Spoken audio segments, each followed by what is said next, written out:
Hello YouTube, this is Asatsu5 and today I'm going to have a vlog style video tell you about a dream I had last night. And it's a very bizarre dream. It doesn't make a whole lot of sense and it involved me defending myself against someone. And this is the stage. I'm walking and I either had my phone or my wallet in my hand and it wasn't this exaggerated, but you know how when you walk, you kind of swing your arms, and I swung my phone or wallet hand down, and I ended up tapping someone on the leg.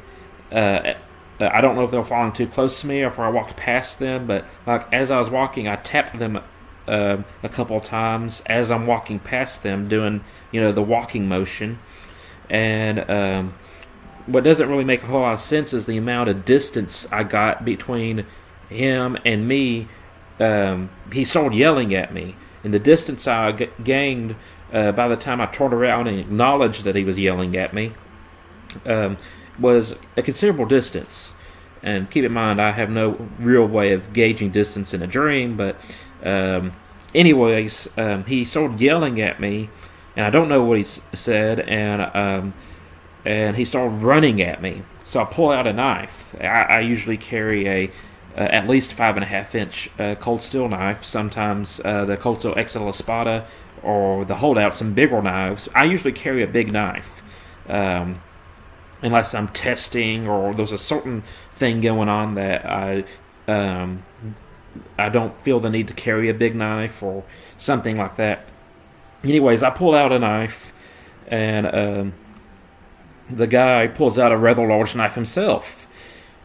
And I remember the knife that he pulled out seemed like a silver stag trailing point skin, or maybe you can call it a scalping knife or a roach belly or a French trade knife.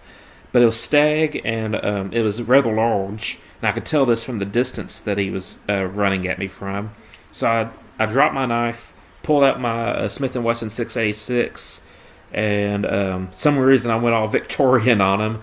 I did a one-handed shot, kind of like, Old West, and I shot him and took him out. And so that happened.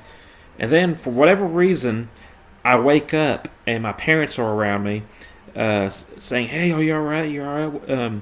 And stuff. And I was like, "Yeah, what happened?" And they were like, "Well, you used your gun on someone, and you had to go to court and go on trial."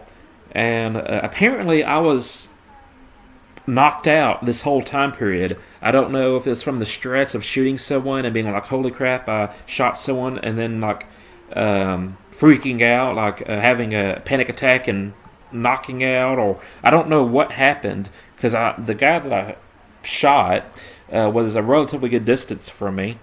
And you're probably wondering, well, if he was a good distance from you, how come you didn't run? Well, for those of you who don't know, I have asthma and I can't run. Like, I cannot run if my life depended on it. My best bet, if Godzilla's destroying the city, is for me to grab my knife, hold it straight up, and hope that I give him a splinter that gets infected. Because I can't run. And that's why, that's just one of those facts. But anyway, so the distance I shot him was a rather long distance, enough for me to aim and shoot and do it, one-handed Victorian, style, like a dueling pistol almost. And anyways, they'll fill me in on what happened. I was like, "Hey, Scott," my stepdad, "did you call Texas Law Shield? They will pay for my legal fees." And I can't remember what he said. And I said, "Well, am I a felon? Did I get convicted?" And they said, "I don't know. We'll have to wait for the warrant," which would not be something that you would have to wait on if you went through the criminal justice system. I guess they could have bailed me out of jail, and I haven't actually been through my trial yet. But what I've been able to gather on this dream, I already went through on trial, and I woke up, and they're filling me in, and they said, we don't know. We'll have to wait until to see if there's a warrant." So a lot of things here don't make sense. First off, why would someone get so irate after me walking past them or whatever and tapping them on the leg? And then me having to use a weapon and then waking up after the fact, after going through the criminal justice system, and to be filled in on what actually happened. So I don't know what the man yelled at me. I don't know if I yelled anything back at him. I just remember, holy crap, this guy's running at me. I pull out my knife. He pulls out a rather large knife, and I'm thinking to myself, I don't want to get in a knife fight with this guy. I want the advantage. So I drop that, grab my gun, and that's what happened. And just to let you know, using my weapons in violent situations is not something I enjoy fantasizing about. It's not like, oh, I want to be like John McClane or James Bond or I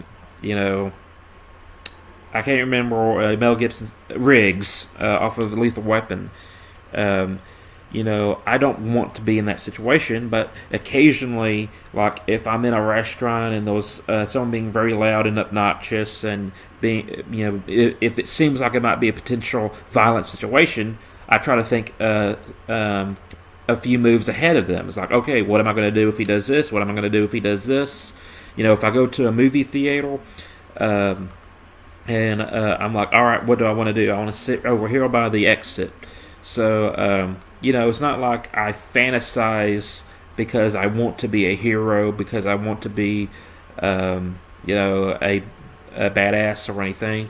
But I do occasionally, I don't want to say premeditate, but I try to think of, in this particular situation, what would be my best bet. And someone actually ashamed of me for that. I made a video talking about a potential violent situation that I was trying to come to the conclusion of what would be the best solution for this problem. And I'm like, I can't believe you would consider doing this to that person just because they're drunk. And I said, no, I'd never said that. I said I was thinking of what would be my best option if they did this. Not because they're drunk, but because they're being violent. Don't lie, don't put words in my mouth.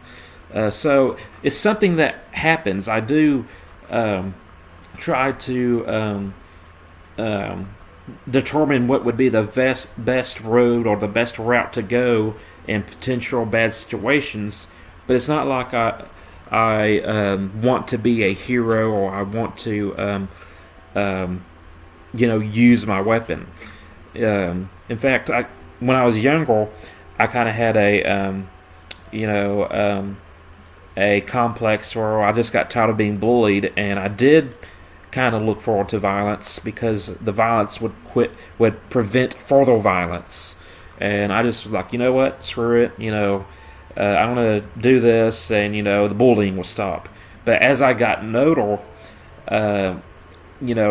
potential violent situations have become more scary to me. I don't have the aggression that I used to have. Still can get angry and, have, bad intentions. But in general, when I, potential violent situations, I'm not as willing to take part in them. I'm actually more scared of them now. But yeah, that was the dream.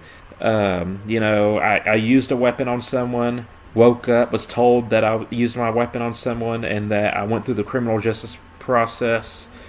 And I wasn't aware of it at the time. I guess they just put me in court while I was knocked out, maybe on an IV or on a gurney or whatever, stretcher.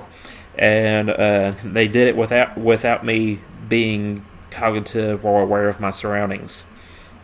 And so that dream gave me something to think about throughout the day. Then I got involved with a conversation on YouTube that's honestly pretty interesting, but very weird as well. And it's been kind of drawn out. I've gotten a lot of likes on my comments, but it's like a little debate and on someone else's channel. And it seems to be a respectful debate when no one's yelling at each other or anything, but it's definitely weird. I might talk about that in a different video if you're interested. But that's it. Again, this was a real dream. I normally don't dream about, you know, being violent. A lot of times, especially if I'm on pain medicine over an injury, I have some really Alice in Wonderland type dreams, and I can't make any sense of them whatsoever. Sometimes I'll have dreams that I'm with a friend and we're hanging out or whatever. But this was the first dream I can think of where I actually had a violent situation and I had to react to it. So that's it. I'm a Satsu 5 and I'm out.